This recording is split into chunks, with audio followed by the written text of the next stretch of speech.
Hi dear ones, welcome to CSCB Ranker, your one-stop channel for cracking CSCB exams in Kerala. അങ്ങനെ നമ്മൾ chapter 7 അതും complete ആക്കി. അതിലെ section 61, 62 അതിലെ ക്വസ്റ്റ്യൻസും കൂടി നോക്കാം. അപ്പോൾ ഇതുവരെയുള്ളതെല്ലാം പ്ലേലിസ്റ്റ് ആക്കി ഇട്ടിട്ടുണ്ട്. എല്ലാവരും വീഡിയോസ് നന്നായി കണ്ട് നന്നായി പഠിച്ച് എക്സാമിന് പ്രിപ്പയർ ചെയ്യുക. Question number 1. What does section 61 subsection 1 of the Kerala Cooperative Societies Act deal with? Answer.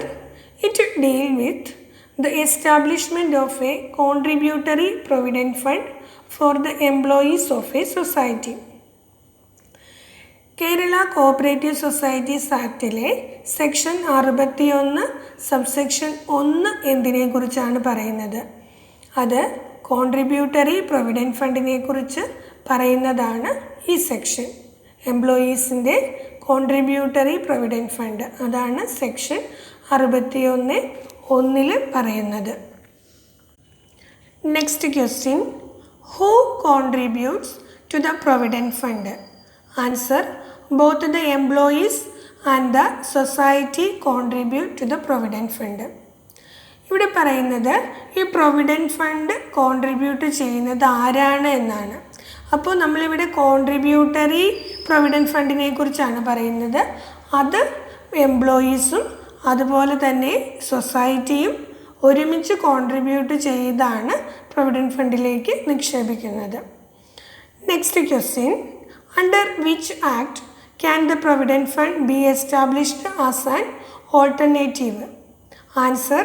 Under the employees provident funds act 1952. നമ്മളിവിടെ കോൺട്രിബ്യൂട്ടറി പ്രൊവിഡൻറ്റ് ഫണ്ടാണ് പഠിച്ചത്. എന്നാൽ അതിന് പകരമായിട്ട് വേറെ ഒരു പ്രൊവിഡൻറ്റ് ഫണ്ട് കോൺട്രിബ്യൂഷനും കൂടി ഉണ്ട്. അത് ഏത് ആക്ടിനെ മുൻനിർത്തിക്കൊണ്ടാണ് എന്നുള്ളതാണ്. അത് employees provident funds act 1952, 1952 employees provident funds act പ്രകാരമാണ് വേറെ ഒരു പ്രൊവിഡൻറ്റ് ഫണ്ട് നിലനിൽക്കുന്നത്. Next question number 4. To whom does the contributory provident fund under this section not apply?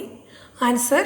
It does not apply to employees covered under the self financing pension scheme.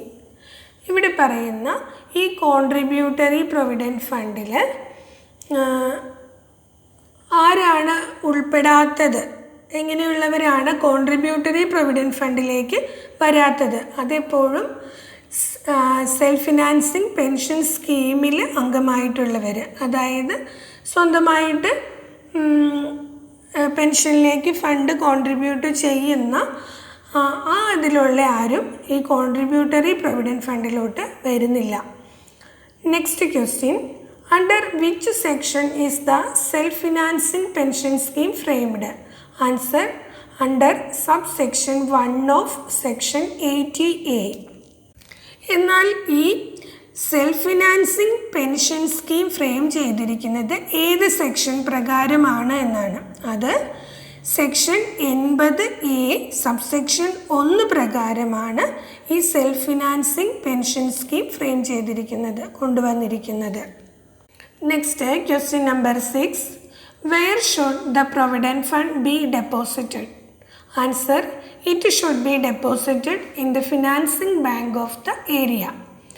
ഈ provident fund നമ്മൾ എവിടെയാണ് നിക്ഷേപിക്കേണ്ടത്? നമ്മൾ പഠിച്ചു, അത് അസറ്റായിട്ട് ഒന്നും സൊസൈറ്റിയുടെ അസറ്റായിട്ട് എടുക്കാൻ പാടില്ല, അതുപോലെ തന്നെ അറ്റാച്ച് ചെയ്യാൻ പാടില്ല, അതുപോലെ ബിസിനസ്സിലേക്ക് എടുക്കാൻ പറ്റില്ല, അങ്ങനെയുള്ള ഒന്നിലേക്ക് ഉപയോഗിക്കാൻ പറ്റില്ല. പക്ഷേ ഇത് ഫിനാൻസിങ് ബാങ്കിൽ ഡെപ്പോസിറ്റ് ചെയ്യുകയാണ് ചെയ്യേണ്ടത്. അപ്പോൾ ആ സൊസൈറ്റി വർക്ക് ചെയ്യുന്ന ഏരിയയിലുള്ള ഫിനാൻസിങ് ബാങ്കിലാണ് ഈ പ്രൊവിഡൻറ്റ് ഫണ്ട് ഡെപ്പോസിറ്റ് ചെയ്യേണ്ടത്. Next question. Which section deals with gratuity? Answer. Section 62. ഗ്രാറ്റുവിറ്റിയെക്കുറിച്ച് പറയുന്ന സെക്ഷൻ ഏതാണ്? സെക്ഷൻ 62 ഗ്രാറ്റുവിറ്റിയെക്കുറിച്ച് പറയുന്നത്. ഇനി നമ്മൾ ചാപ്റ്റർ 8 കടക്കുകയാണ്. എന്താണ് ചാപ്റ്റർ 8? ഓഡിറ്റ്. സെക്ഷൻ 63 64 ഓഡിറ്റ് എന്ന ചാപ്റ്ററിൽ പഠിക്കാനുള്ളത്. നമുക്ക് നോക്കാം. Section 63 director of cooperative audit. Director of cooperative audit അഥവാ DCA ഇതിനെക്കുറിച്ച് പറയുന്ന സെക്ഷനാണ് section 63. Section 63 subsection 1.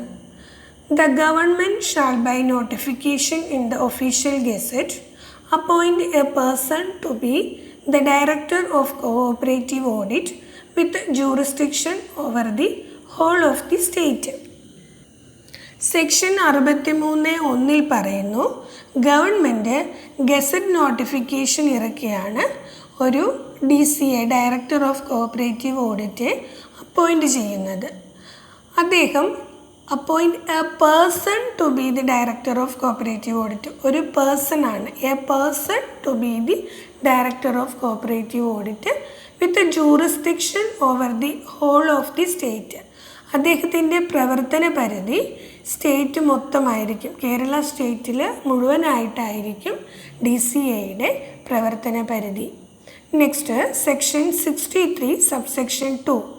The qualification and the terms and the conditions of the person to be appointed as the director of cooperative audit shall be such as may be prescribed. എന്താണ് section 63(2) പറയുന്നത്? ഈ director of cooperative ഓഡിറ്ററുടെ qualification, അതുപോലെ terms and conditions of the person, അദ്ദേഹത്തിൻ്റെ വിശദമായിട്ടുള്ള എല്ലാ കാര്യങ്ങളും പറഞ്ഞിരിക്കുന്നത് റൂളിലാണ്. ശരിക്കും നമ്മൾ സെക്ഷൻ 63(2) ക്വാളിഫിക്കേഷനെ കുറിച്ച് പറയുന്നുണ്ട്, അത് പറയുന്നത് റൂളിലാണ് എന്ന് മാത്രമേ പറയുന്നുള്ളൂ. ബാക്കി വിശദമായിട്ട് റൂളിലാണ് കൊടുത്തിരിക്കുന്നത്. അതൊക്കെ നമ്മൾ നല്ല വിശദമായിട്ട് തന്നെ പഠിക്കും കേട്ടോ. Next section 63 subsection 3. The government may by general or special order delegate all or any of the powers of the director of cooperative audit in the act to his subordinate officers or to the subordinate officers of the registrar. 63(3) പറയുന്നു, government ഒരു special ഓർഡറിലൂടെയോ അല്ലെങ്കിൽ ഒരു general ഓർഡറിലൂടെയോ ഈ DCAയുടെയും അതുപോലെ തന്നെ DCAയുടെ power അദ്ദേഹത്തിൻ്റെ subordinate ഓഫീസറിലേക്കോ അല്ലെങ്കിൽ രജിസ്ട്രാറുടെ subordinate ഓഫീസേഴ്സിലേക്കോ കൈമാറ്റം ചെയ്യാൻ സാധിക്കുമെന്ന് പറയുന്നതാണ് section 63(3). Next section 63 subsection 4. It shall be the duty of the managing committee to audit the accounts of every society at least once every year.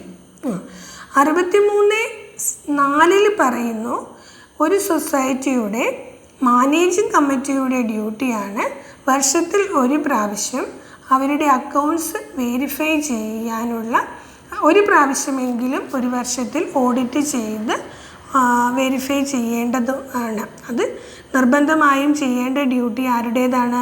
Managing കമ്മിറ്റിയുടേതാണ്. Provided that the accounts of every society shall be audited within 6 months of the close of the financial year to which such accounts relate. എന്താണ് പറയുന്നത്? ഒരു financial year കഴിഞ്ഞ് 6 മാസത്തിനുള്ളിൽ എല്ലാ സൊസൈറ്റികളും audit നടത്തേണ്ടത് നിർബന്ധമാണ്. ഒരു financial year എന്ന് പറഞ്ഞാൽ എല്ലാവർക്കും അറിയാം, എന്നാലും April 1 മുതൽ March 31 വരെയാണ്. Next, in the case of those societies which are liable to file income tax returns, financial statements for that purpose shall be duly certified by the auditor within 3 months from the end of the financial year as per KCS Amendment Act 2023. ഇത് latest അമെൻമെൻ്റ് ആണ്. Income tax return file ചെയ്യുന്ന സൊസൈറ്റികൾ അവരുടെ financial statements അതിന് വേണ്ടിയിട്ട് financial year കഴിഞ്ഞ് 3 മാസത്തിനുള്ളിൽ ഓഡിറ്ററെ കൊണ്ട് certify ചെയ്ത് സൂക്ഷിക്കേണ്ടതാണ്. അപ്പോൾ ഇതിൽ നിന്ന് നമുക്ക് മനസ്സിലാകുന്നത് ഇൻകം ടാക്സ് റിട്ടേൺ ഫയൽ ചെയ്യുന്ന സൊസൈറ്റികൾ ഈ 3 മാസത്തിന് ആദ്യത്തെ ഫിനാൻഷ്യൽ ഇയർ കഴിഞ്ഞുള്ള 3 മാസത്തിനുള്ളിൽ അവരുടെ അക്കൗണ്ട്സൊക്കെ ഓഡിറ്റ് ചെയ്ത് ഓഡിറ്ററെ കൊണ്ട് സർട്ടിഫൈ ചെയ്യിക്കേണ്ടതാണ്. ഇനി അല്ലാത്തവർക്കാണ് 6 മന്ത്സ് എന്ന് പറഞ്ഞേക്കുന്നത്. 6 മാസത്തിനുള്ളിൽ ഫിനാൻഷ്യൽ ഇയർ കഴിഞ്ഞ് 6 മാസത്തിനുള്ളിൽ അവരുടെ അക്കൗണ്ട്സ് വെരിഫൈ ചെയ്ത് ഓഡിറ്റ് ചെയ്യേണ്ടതാണ്. Next, bullet points for quick revision. Section 63, Director of Cooperative Audit and related provisions. Appointments and qualifications. Government appoints Director of Cooperative Audit via official gazette notification. Qualifications and service terms are prescribed by rules. Delegation of powers. Government may delegate directors' powers to subordinate officers or registrar's officers. Next, audit responsibility. Managing committee must ensure audit of society accounts at least once a year. Audit timelines. Audit must be completed within 6 months of financial year end. Societies filing income tax must get financial statements certified by auditor within 3 months as per KCS Amendment Act 2023, Act number 9 of 2024. Next, കഴിഞ്ഞ ക്ലാസ്സിലെ ക്വസ്റ്റിൻ്റെ answers ആണ്. The reformer who formed the സാധുജന പരിപാലന സംഘം is. Answer, Ayyankali. Next, meaning of petulance. Answer, the quality of being easily annoyed and complaining in a rude way like a child. ശുണ്ഠി പിടിക്കുക, കർക്കശ സ്വഭാവം കാണിക്കുക എന്നൊക്കെയാണ് meaning. Next question, if D is equal to 23, D is equal to 48, then women is equal to dash. Answer 69. എങ്ങനെയാണ് കിട്ടിയതെന്ന് നോക്കാം. ഇവിടെ reverse ഓർഡറിലാണ് A to Z കൊടുത്തേക്കുന്നത്. Z 1 ആയിട്ടും A 26 ആയിട്ടും. അപ്പോൾ ഇവിടെ D കണ്ടോ, ഡിക്ക് നേരെ വന്നിരിക്കുന്നത് 23 ആണ്. THE, അപ്പോൾ ടിക്ക് നേരെ വന്നിരിക്കുന്ന ലെറ്റർ 7 ആണ്. Hന് നേരെ 19 ആണ്. അതുപോലെ തന്നെ ഇക്ക് നേരെ 22 ആണ്. അതെല്ലാം കൂടെ കൂട്ടിയപ്പോൾ 48 ആയിട്ട്. അങ്ങനെ വുമൺ എന്നുള്ളതിൻ്റെ നമ്പേഴ്സ് നമുക്ക് നോക്കാം.